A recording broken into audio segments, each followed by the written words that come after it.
Napansin niyo po ba kung paano tila parami ang ating mga kababayan? Lalo na yung mga sa edad na ang nagkakasakit. Yung tipong kahit anong pag-iingat, kahit anong pagbabantay sa kinakain, tila dumarating pa rin ang matinding karamdaman tulad ng stroke o kaya'y cancer. Nakakapanlumo, di po ba? Ang daming pamilya ang naguguluhan, nagtataka kung bakit ganito ang nangyayari. At lalong-lalo na kung bakit tila walang katapusan ang cycle ng pagpapagamot. Gastos dito, gastos doon, pero ang pakiramdam ay tila hindi talaga nalulutas ang ugat ng problema. Para bang may malalim na sikreto na hindi ipinaalam sa atin, isang katotohanan na kung alam lang natin ay sana'y naiwasan natin ang lahat ng pasakit na ito. Isipin niyo po yung mga lola at lolo natin dati, simple lang ang pamumuhay, pero parang mas malusog sila. Mas mahaba ang buhay at mas bibihira ang mga sakit na tila ngayon ay kumakalat na parang apoy. Bakit kaya? Ano na bago? Ang katotohanan po ay mayroon tayong nakagis ng ugali, isang bagay na araw-araw nating ginagawa na tila maliit lang sa paningin, pero ayon sa isang 86 taong gulang na doktor na halos buong buhay niya ay ginugol sa paggamot at pag-aaral ng kalusugan, ito pala ang isa sa pinakamalaking salarin sa likod ng stroke at cancer. Isang ugali na tila hindi gaano binibigyan diin ng marami o sadyang hindi lang nabibigyan ng sapat na atensyon. Sa video na ito, tatalakay natin ang malalim na katotohanan ito at kung paano natin mapipigilan ang paglaganap ng mga sakit na ito sa pamamagitan ng pagbabago ng isang ugali. Hindi po ito tungkol sa mamahaling gamot o komplikadong operasyon. Ito po ay tungkol sa mga simpleng prinsipyo na dapat nating balikan at yakapin para sa isang mas mahaba at mas malusog na buhay. Manatili hanggang dulo para sa isang bagay na tiyak na magpapabago ng inyong pananaw at mabibigay sa inyo ng kapangyarihan na kontrolin ang inyong kalusugan. Ngayon, ituloy natin ang usapan tungkol sa ugaling ito na tila maliit lang pero may napakalaking epekto sa ating kalusugan. Ayon nga po sa 83 taong gulang na doktor na pinagbulan ng kaalamang ito, ang ugali na ito ay ang ating labis na pagkahumaling sa mga tinatawag nating prosesadong pagkain o processed foods, lalo na yung puno ng asukal, masasamang taba at napakaraming chemical na hindi naman natural sa ating katawan. Marahil ay sasabihin nyo, ano naman ang masama sa instant noodles, sa mga chichirya, sa matatamis na inumin na nakasanayan na natin? At dito po nagkakaroon ng malaking pagkakamali ang marami. Ang problema po, ang mga pagkain ito ay nilikha para maging masarap at nakaka-addict, pero sa likod ng kanilang lasa ay ang mga sangkap na unti-unting sumisira sa ating sistema. Isipin niyo po kung may negosyo kayo na kumikita ng malaki sa pagbibigay ng lunas sa sakit. Mas gugustuhin niyo bang lumiit ang bilang ng mga pasyente? Natural lang na kung mas marami ang may sakit, mas malaki ang kita ng mga ospital at kumpanya ng gamot. Hindi ko po sinasabi may masamang intensyon ang lahat, pero ang sistema ay dinisenyo para kumita. At ang pagbibigay ng lunas sa sakit ay mas pinagtutuunan ng pansin kaysa sa pagtuturo ng mga simpleng paraan para maiwasan ito. Ang tayong taong gulang na doktor na ito ay nagsabi, ang mga ospital ay punong-puno ng mga taong ang sakit ay resulta ng dekada ng maling pagkain at pamumuhay. At bihira lang daw ang tunay na nagpapaliwanag sa pasyente na ang solusyon ay nasa pagbabago ng kanilang pang-araw-araw na ugali, lalo na sa pagkain. Halimbawa, ang stroke. Kadalasan iniugnay ito sa mataas na presyon ng dugo at mataas na kolesterol. Alam niyo po ba na ang sobrang asukal sa katawan, kahit hindi kayo diabetic, ay nagiging sanhi ng pamamaga sa loob ng ating mga ugat? Ang pamamagang ito ay parang mga sugat na nagiging dahilan para dumikit ang kolesterol at magdulot ng bara. Pag nagbara ang ugat sa puso, heart attack. Pag nagbara sa utak, stroke.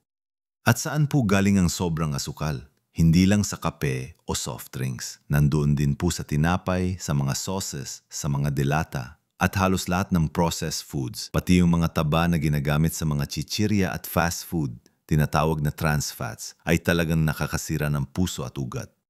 Ito ang unti-unting pumapatay sa atin ng hindi natin namamalayan. Bukod pa po rito ang cancer. Marami po sa mga chemical na ginagamit sa mga processed foods tulad ng artificial sweeteners, preservatives at food coloring ay itinuturing na carcinogens o mga sangkap na maaari magdulot ng cancer.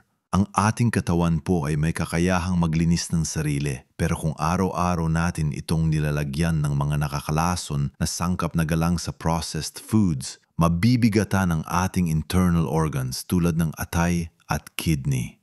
Darating ang punto na hindi na nila kayang linisin ang lahat ng toxins at doon magsisimula ang malawakang pamamaga at pagkasira ng mga cells na maaari magresulta sa abnormal na paglaki ng cells na siyang cancer. Isipin niyo po sa ating kultura, ang pagkain ay pagdiriwang, pero sa paglipas ng panahon, mas napadali ang pagkain dahil sa convenience ng processed foods. Yung tipong kapag nagmamadali, bibili na lang ng instant noodles. Kapag nanonood ng TV, may chichirya. Kapag mainit, malamig na soft drinks. Hindi natin napapansin na ang bawat subo ng mga pagkain ito ay hindi lang basta busog ang dulot, kundi dahan-dahang pagkasira ng ating mga internal organs. Ang sakit na nararamdaman natin pagtanda ay hindi po bigla-bigla. Ito ay akumulasyon ng mga maling desisyon sa pagkain sa loob ng maraming taon. Kaya nga po sabi ng doktor, ang pinakamabigat na ugali na kailangan nating baguhin ay ang pagkahumaling sa mga pagkaing hindi natural. Ngayong naintindihan na natin kung gaano ito kaluba at kung paano ito nakakaapekto sa atin, tingnan naman natin ang mga simpleng paraan para unti-unti itong iwasan at ibalik ang ating katawan sa tamang kalagayan. Hindi ito madali. Pero ito po ang susi sa isang mas malusob na kinabukasan.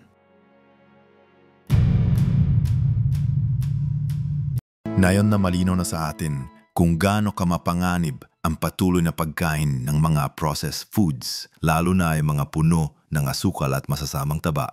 Ang susunod na tanong ay paano natin ito babaguhin? Hindi po ito nangangahulugang kailangan natin mag-diet agad-agad o ipagkait ang lahat ng bagay na gusto natin. Ang sabi ng doktor, ang susi po ay sa unti-unting pagbabago at pagbabalik sa mga simpleng pamamaraan ng ating mga ninuno, yung mga nasanayan na nating gawin noon na ngayon ay tila nakalimutan na natin sa paghahabol sa modernong pamumuhay. Ang una at pinakamahalagang hakbang po ay ang pagbabalik sa lutong bahay at sariwang sangkap. Alam ko po na mas madali at mas mura kung minsan ang bumili na lang ng instant o delatang pagkain, lalo na kung nagmamadali.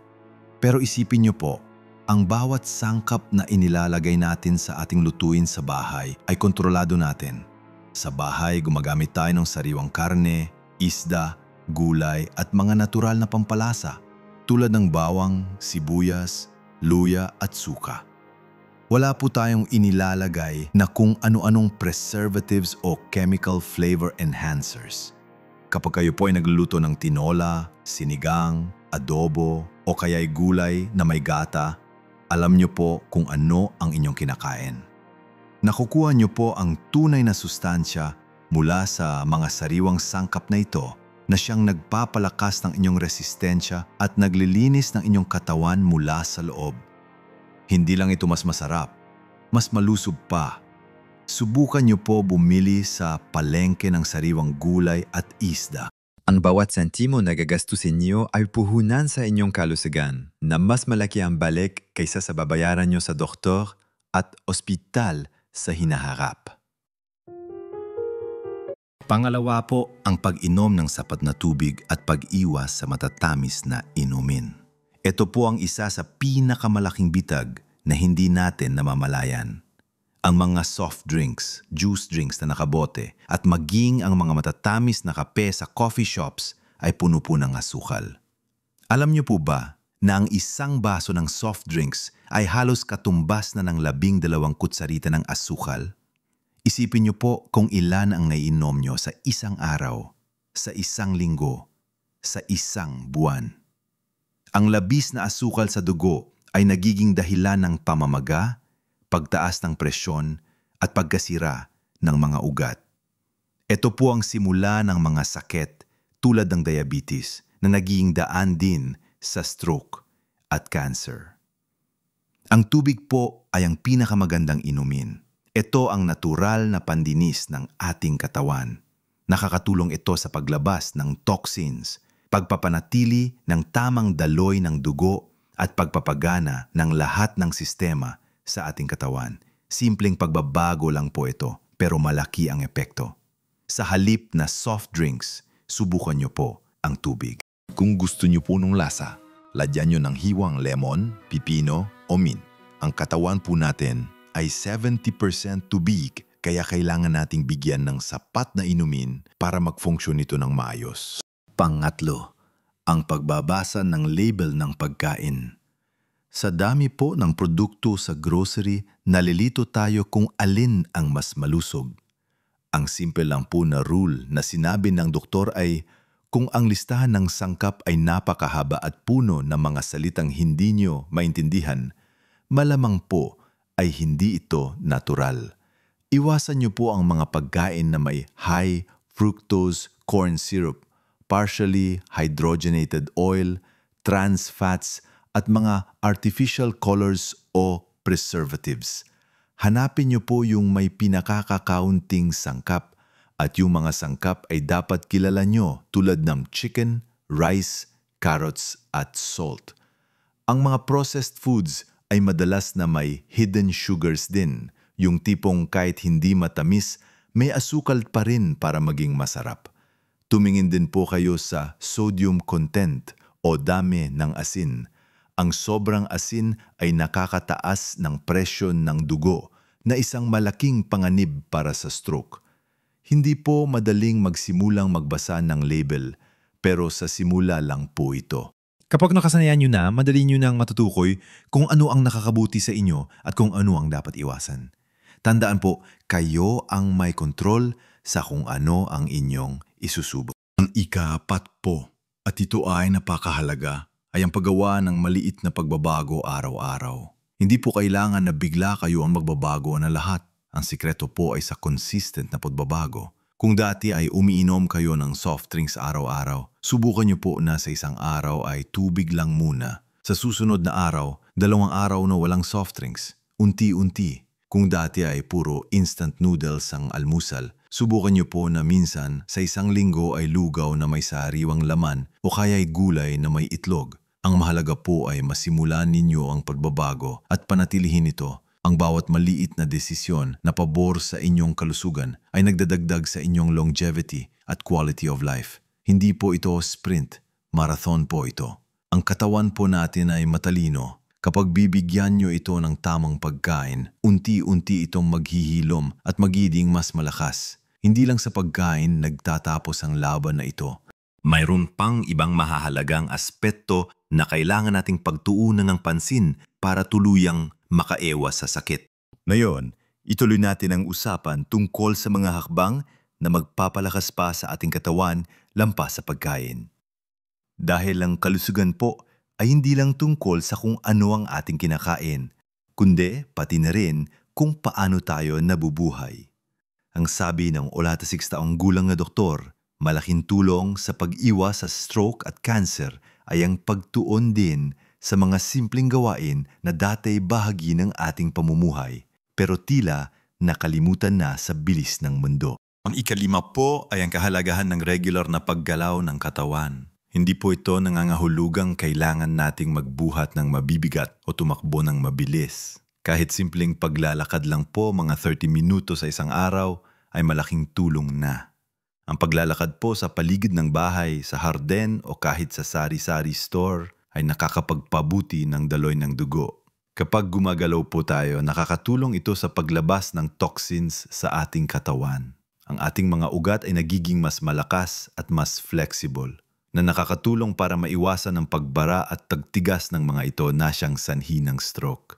Bukod pa rito, ang regular na paggalaw ay nakakatulong sa pagpapanatili ng tamang timbang. At alam nating ang labis na katabaan ay isa sa mga pamunahing sanhi ng maraming sakit, kasama na ang cancer. Kung maganda po ang timbang natin, mas nababawasan ang strain sa ating puso at mas madaling gumana ang ating metabolism.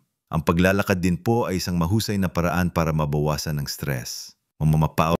At ang stress po, naniniwala po ba kayo? ay isa rin sa mga silent killers na nagdudulot ng pamamaga sa katawan na humahantong sa iba't ibang uri ng sakit kasama na ang cancer. Kaya kung naramdaman niyo po ang pagod, pagkabahala o lungkot, subukan niyo pong maglakad. Malaki ang may tutulong nito hindi lang sa inyong pisikal na kalusugan, kundi pati na rin sa inyong mental at emosyonal na kalagayan. Ika-6 ang kapangyarihan ng tulog at palpapahinga. Sa ating henerasyon, tila nauuso na ang magpuyat at magtrabaho ng husto o kaya manood ng telebisyon o mag-internet hanggang hating gabi. Pero alam niyo po ba na ang sapat na tulog ay kasing halaga ng sapat na pagkain at ehersisyo?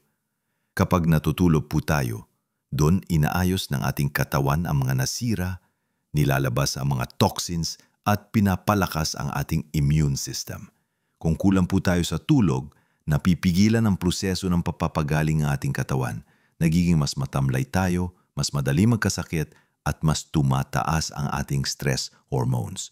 Ang stress hormones na ito ay nagdudulot ng pamamaga at pagkasira ng cells na nagiging daan sa malalang sakit. Ang doktor ay nagpayo na subukan natin makakuha ng 7 hanggang 8 oras ng tulog bawat gabi. Magtakta po kayo ng regular na oras ng pagtulog at paggising. Iwasan ang kape o matatamis na inumin bago matulog. Patayin ang ilaw at siguruhin na madilim ang silid para mas madali kayong makatulog. Ang katawan po natin ay parang makina na kailangan ng pahinga para hindi masira. Kung hindi nyo po bibigyan ng sapat na pahinga ang inyong makina, madali itong masisira. Sa kabuuan po, ang sikreto na ibinahagi ng nakulong taong gulang na doktor ay hindi po isang mahiwagang tableta o isang komplikadong lunas. Ito po ay isang matandang kaalaman na tila nakalimutan na sa paghahanap natin ng mabilis na solusyon, ang pagbabalik sa natural na pamumuhay.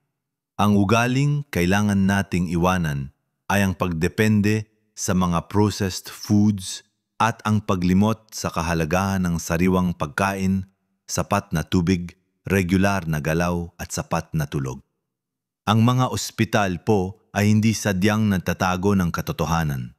Sadyang ang kanilang focus ay sa paggamot at hindi sa pagtuturo ng mga simpleng paraan para maiwasan ang sakit. Pero ngayon po, alam na ninyo ang kaalaman na ito. Ang kapangyarihan ay nasa inyong mga kamay.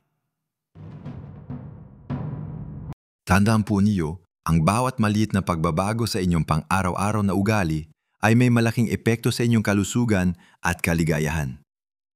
Hindi pa huli ang lahat upang baguhin ang inyong kapalaran at ang kinabukasan ng inyong kalusugan. Simulan niyo na po ngayon. Kayo po ang pinakamahalaga sa inyong sarili at sa inyong pamilya. Naway nakahanap kayo ng inspirasyon dito. Ibahagi po ninyong inyong mga karanasan o katanungan sa comment section sa ibaba. Gusto namin marinig ang inyong mga kwento at matuto mula sa inyong mga naisip. Kung nagustuhan niyo po ang video na ito at nakita niyo ang halaga ng mga ibinahagi naming impormasyon, pakilike po ang video na ito at huwag kalimutang mag-subscribe sa aming channel para sa mas marami pang makakatulong na nilalaman tungkol sa kalusugan at pamumuhay para sa ating mga kababayan, lalo na sa mga nasa edad na. Sama-sama po tayong mabuhay na malusog at masaya sa bawat edad.